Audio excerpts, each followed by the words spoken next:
If you're one of those people who thinks, oh, I just can't meditate, you're wrong, and I'm going to tell you why. Meditation is not just the absence of thought, but rather it's the art of learning to listen to more than just the mind. So maybe that means listening to silence, or listening to sensations in the body, emotions that you may have. Music could be anything. The point is being able to listen to something other than just the mind.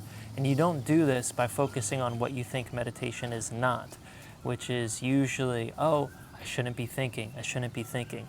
Thinking that you shouldn't be thinking is not meditation. And that's probably the frustration that you've been having, and I would be frustrated too.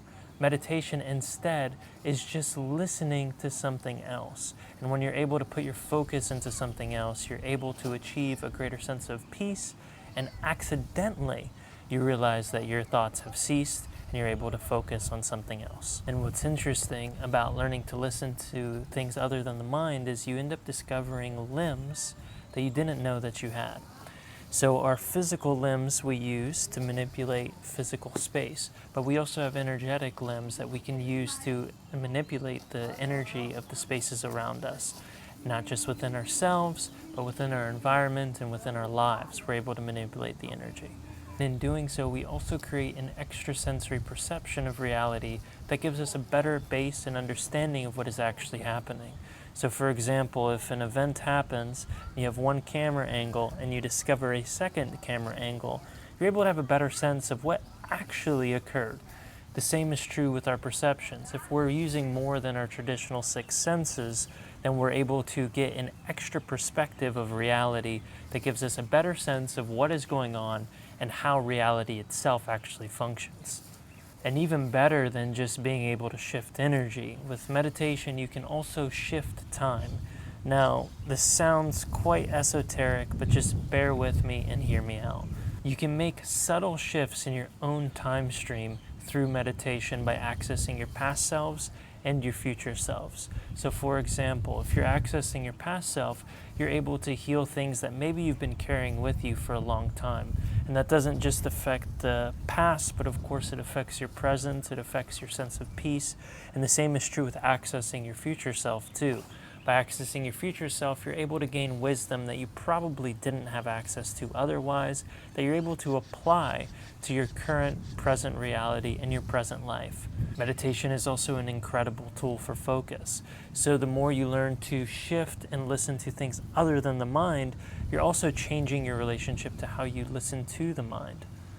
Instead of just being locked in this chaotic stream of thoughts, you can actually choose a single thought and focus on that and sustain it much longer through practice with meditation.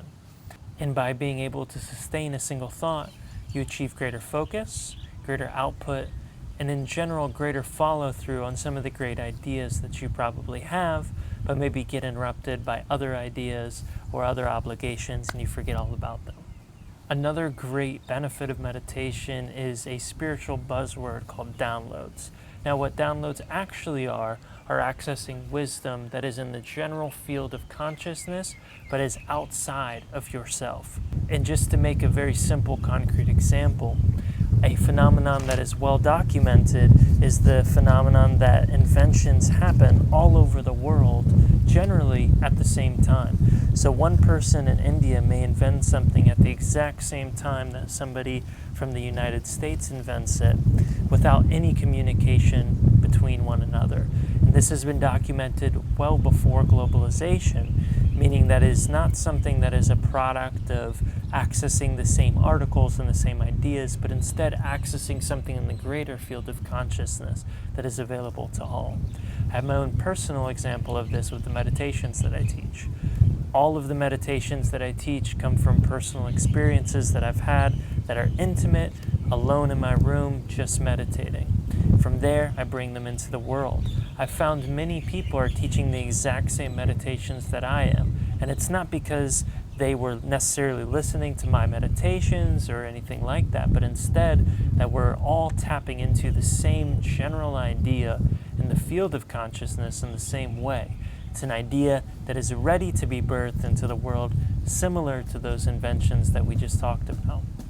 And finally, meditation is a great tool to get to know yourself. gives you greater sense of peace and awareness when you understand who you are, your habits, both physically and emotionally, and just the way that you think and perceive about the world.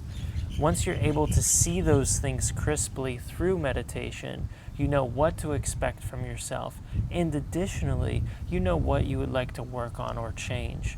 Being able to access who you are at your very core is excellent for giving you a sense of peace and a sense of control over not just your life, but over yourself. So that is a general summary of meditation and some of the benefits and the ways that it can help you. I promise if you think you can't meditate, you can, and maybe try giving one of my guided meditations a listen. By listening to a guided meditation instead of meditating by yourself, you're able to pop in your headphones or turn on the speaker and simply relax and follow along to somebody else's guideline, somebody else's story, instead of having to try to figure it out yourself.